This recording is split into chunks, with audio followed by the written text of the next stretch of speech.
You'd think that when Muhammad offers his followers a guaranteed path to paradise in Islam's most trusted sources, modern Muslim scholars and imams would tell Muslims about this guaranteed path to paradise.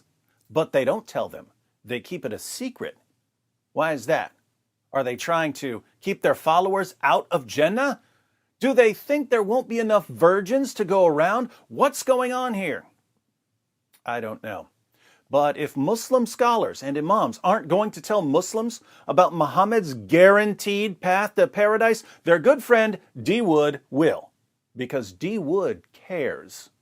Now, there are some guaranteed paths to paradise that don't apply to Muslims today. For instance, in al-Bukhari's Al-Adab al-Mufrad 1183, we read, "It is related that Abu Huraira said, I never saw Al-Hasan without my eyes overflowing with tears. That is because the Prophet, may Allah bless him and grant him peace, went out one day and I found him in the mosque. He took my hand and I went along with him. He did not speak to me until we reached the market of Banu Kainuka. He walked around it and looked.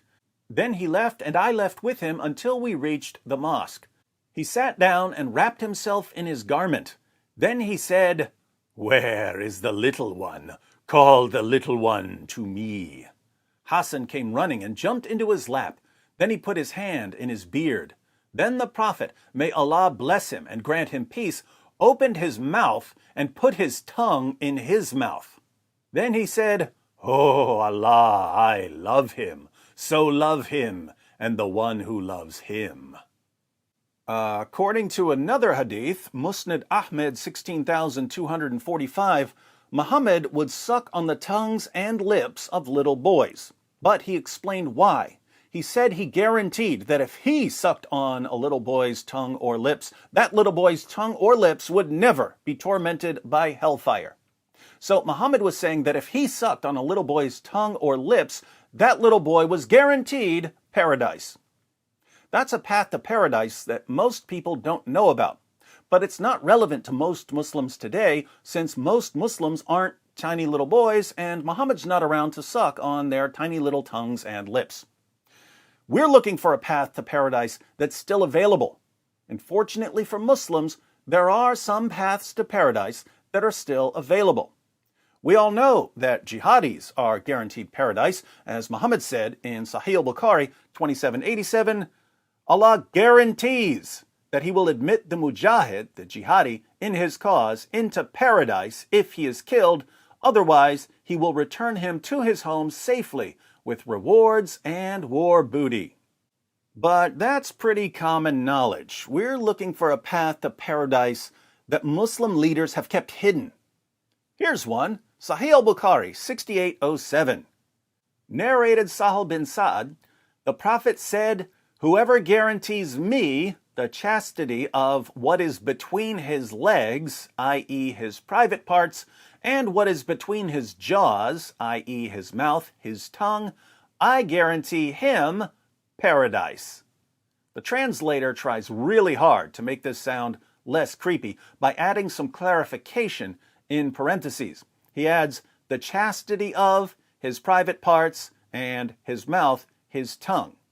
If we take out these additions, we see what Muhammad actually said. He said, "Whoever guarantees me what is between his legs and what is between his jaws, I guarantee him paradise." Now, this is something that Muslims should take very seriously. After all, their prophet is guaranteeing them a one-way trip to paradise if they simply guarantee him their penises, their testicles, their mouths, their tongues, and perhaps their buttholes. Same general vicinity as the penis and testicles, but on the opposite side.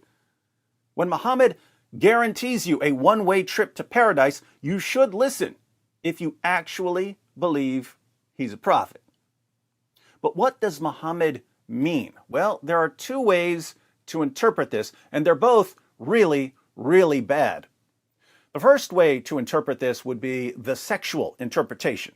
Muhammad wanted his followers to promise him their private parts for all eternity, and he guaranteed them paradise so that they'd be able to keep their end of the bargain.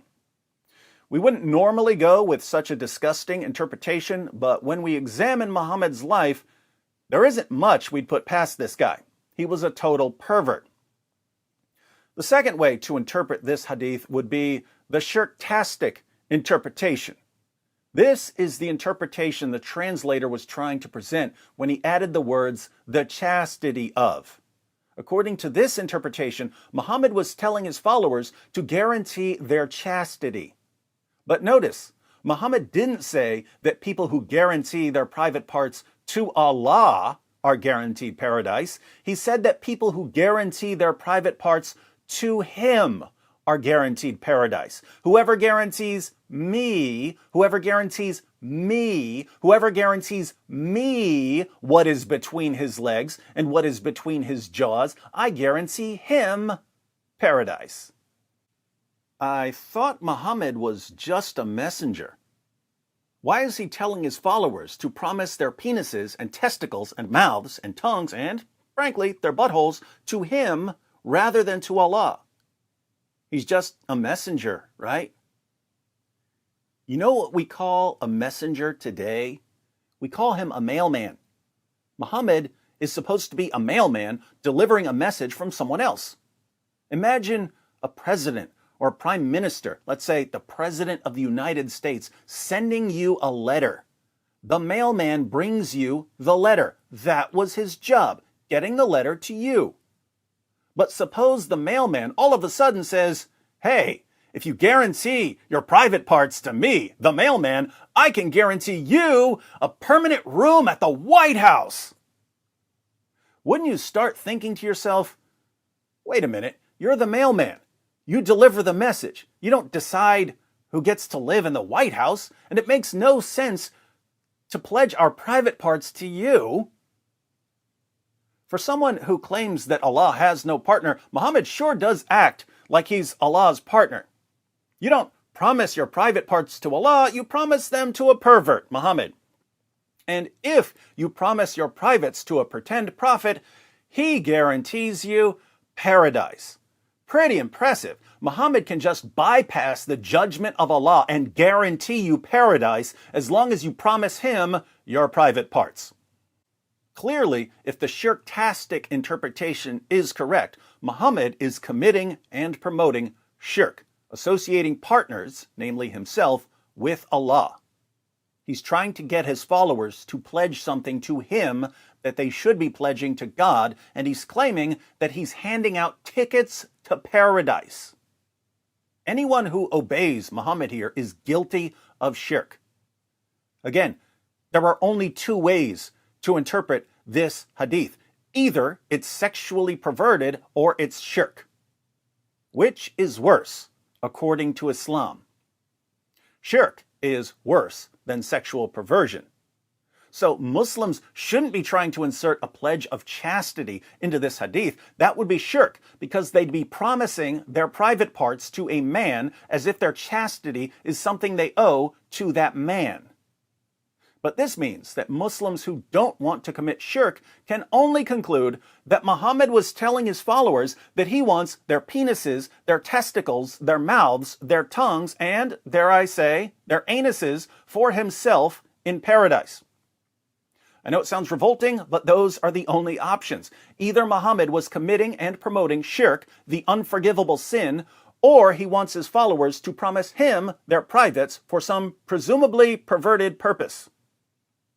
To all my Muslim friends out there, assuming you don't want to accuse your prophet of shirk, I only have two questions for you. One, how bad do you want to get to Muhammad's paradise? And two, is it really worth it? You proud of that. You proud of that. You proud of that. It just backfired on you. You proud of that. You proud of that. You proud of that. It just backfired on you. This is a part of our religion. There's a reason to it. Yeah?